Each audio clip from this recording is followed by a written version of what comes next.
Soon I shall once again return to Disney.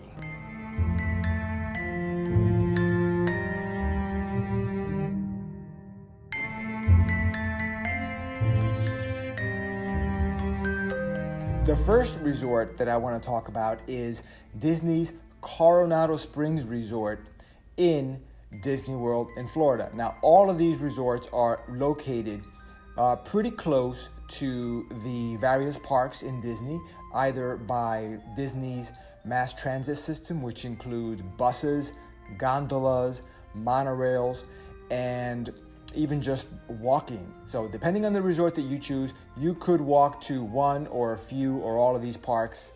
Not walk to all of them, but you could take a bus, Disney minivan, or you could just drive over if you rented a car or if you call like a taxi or an Uber. Now, the Coronado Springs Resort is first on my list, in no particular order, but I like it because it provides a decent amount of property size so that you could still, for example, I would get up in the morning and go for decent extended walks, sometimes jogs, power walking, and I would still feel like I'm in a beautiful environment. So it wasn't like a gym environment. I didn't go to the gym. I didn't attend any health classes or anything like that when I went. And this was before the situation that's going on here in the summer of 2020. But I wanted to say that these resorts in general are going to give you a lot of room to kind of move around. And they're still great fun to stay at. They still keep you in the spirit of Disney. Not as much as some of the other resorts, which are very, very close to the Magic Kingdom. But these resorts are still great. You're still in the park, and you still have all of the benefits of staying at an Disney resort on property, including all the meals, discounts, as far as available flexible hours, extra magic hours, so that you can attend the park during special hours of the day or night that are only for people that are staying on property. And don't forget too the added convenience of all of these resorts, including the ones that I'm mentioning, that really are great, because to truly get the Disney experience, in my opinion, you should consider staying on Disney property if possible. Now, Coronado Springs is awesome because you do get a huge amount of space to travel around on foot. You can explore. There's a couple of pools. One in particular pool is very nice, that has a pyramid, that has just a lot of good scenery in this resort. It's got a bar on an island in the middle of a lake. So I'm not going to give too much of it away, because I do want you guys the guys that haven't gone, I know if you've already been to Disney World, that's fantastic, and you probably know all this and probably even more. But I want to really motivate some people that maybe haven't thought about going to Disney to go. Coronado Springs is a great place to do that, because it doesn't put you in the heat of the action in terms of the resorts that are very close to the Magic Kingdom, which tend to have they tend to be very popular with families just because of their proximity to the Magic Kingdom. Coronado Springs is a little bit more out of the ways. It's a further distance away from Magic Kingdom, but you still get the benefit of staying on property pretty close. You're only minutes away from the various parks that you're going to want to attend. And at the end of the night, you get to go back to a Disney World resort. You don't have to leave the park. It's great. You just got to make sure to use their mass transit system, or arrange for some type of transportation in between the park and your resort. But again, this is not a big deal. Very easy to arrange and do it on a daily basis, and sometimes multiple times a day. Now, what I did at Coronado Springs related to health and fitness is, again, when I go on vacation, it's primarily to have fun. I always stress this in my videos. When you're gonna go out and do something, you just in life in general, the primary thing here is, have fun. And it doesn't mean that you're gonna throw away everything that you desire in terms of accomplishing in terms of health and fitness, and all your accomplishments are going to go by the wayside in exchange for having fun. That's not the case. I'm talking about having fun, still, experimenting with exciting cuisine. That Coronado Springs has some pretty interesting cuisine. They have great bars, including the one in the middle of a lake. They have a great resort next door that just opened up that you might want to just visit. And they have, again, what I said before, tremendous amount of space so that you can kind of roam around and have a lot of fun, power walking around the lake, going around the resort. Just even depending on where you wind up staying, your room may be a distance away from the actual lobby or from a bus stop.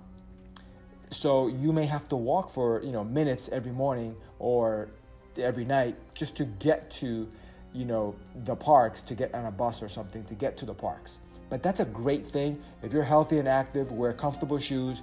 Coronado Springs, an awesome resort for people looking to stay active, stay healthy, but still partake in the full-on Disney experience. The next resort that I want to talk about here is the Disney's Port Orleans in French Quarter. Now, the reason I have this computer in front of me right now, because I just wanted to check just some primary stats, some notes that I have here as well. But you guys can check on the Disney website. The Disney Port Orleans Resort, another fantastic resort to stay at. Still not a resort that is located very close to the Magic Kingdom. It's still a little bit of a distance away, but not that far. None of these resorts are super, far away from Magic Kingdom or any other park for that matter. But the good thing about Disney's Port Orleans Resort that I like from a health and fitness standpoint is that it gives me an ability to kind of explore, much like Coronado Springs.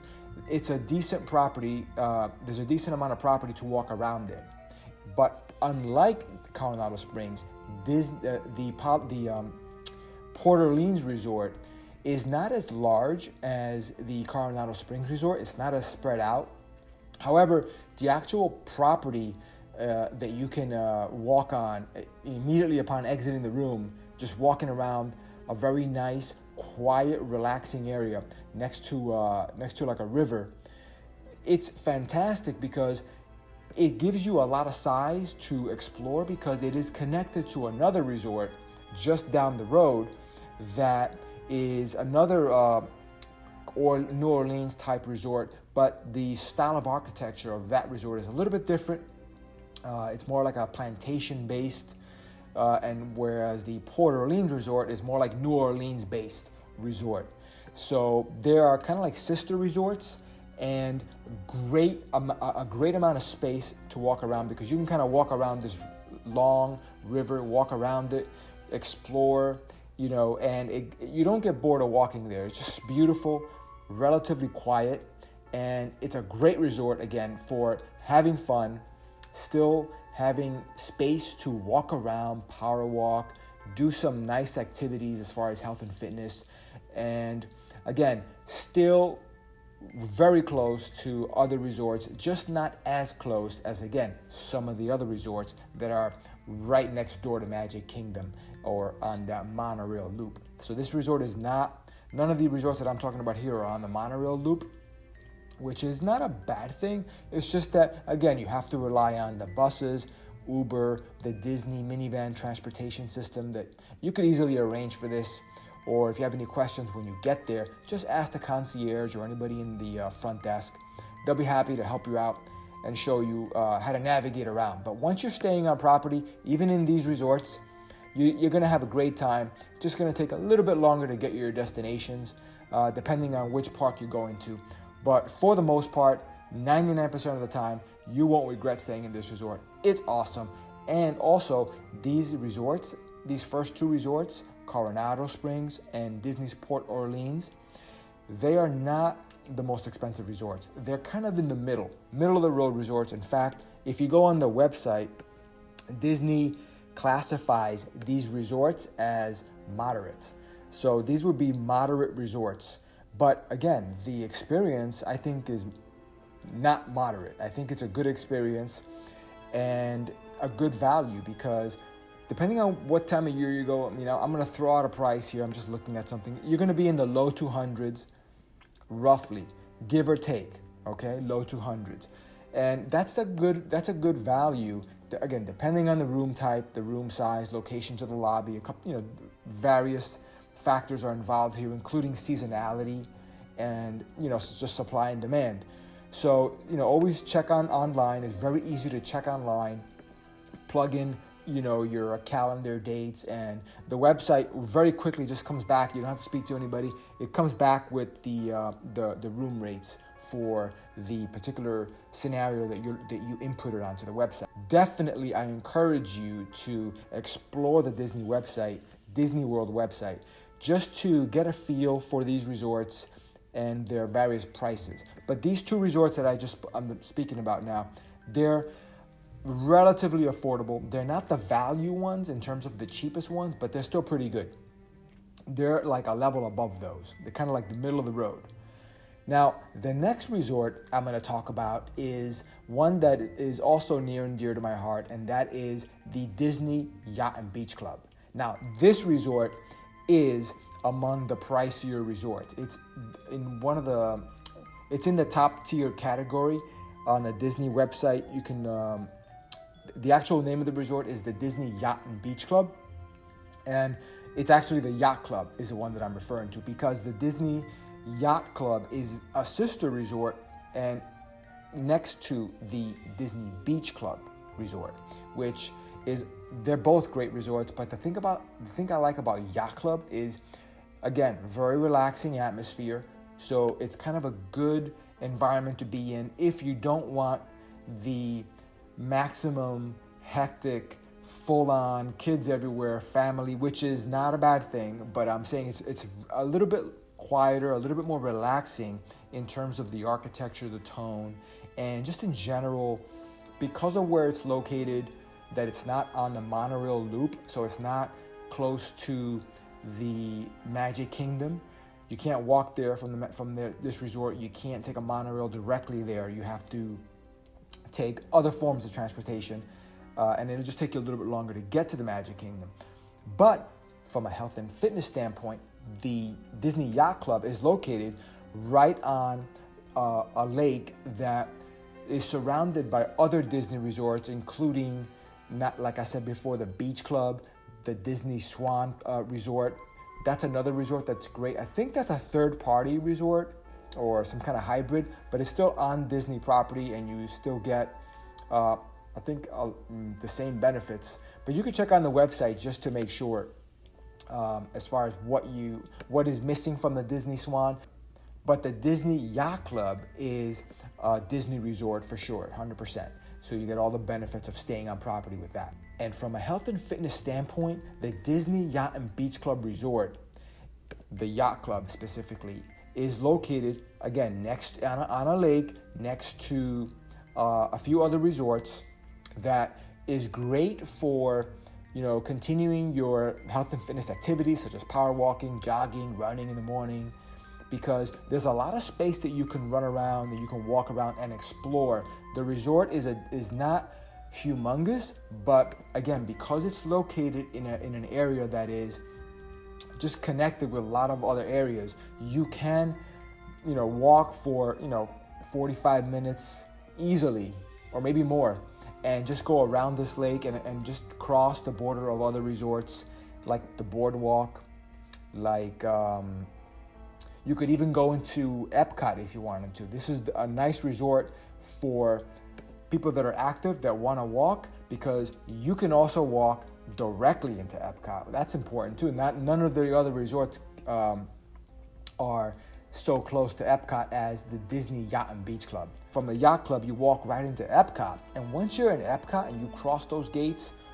man, it is so much fun, and you have a lot more space to roam around and walk around, because you could walk around.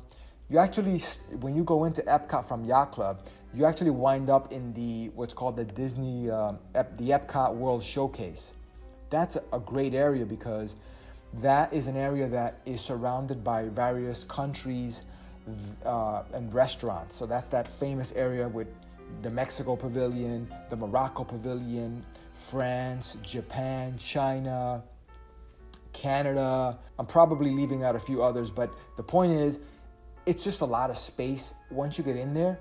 You know, just to get from the Yacht Club to Epcot, the World Showcase, and then in World Showcase, you have even tons more room to walk around and just have a great time walking around. You forget that you're walking, you forget. And believe me, in Disney World in general, you will do a ton of walking. You can get a decent amount of health and fitness in, but still have tremendous scenery and landscape to enjoy every step along the way.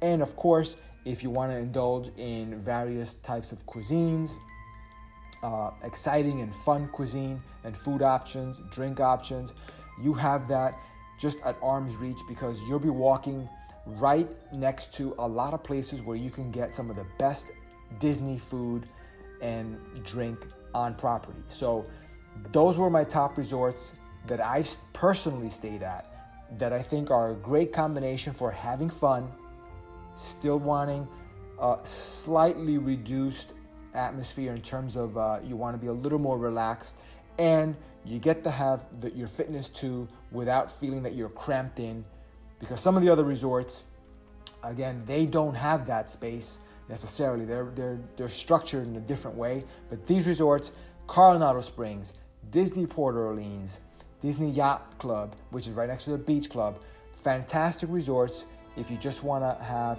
maintain the ability to walk around and still have fun, have great scenery as you walk. These resorts are great. With that said, guys, hope you got something out of this video. Until the next time, guys, have a great day and stay safe out there. Talk to you later. Bye.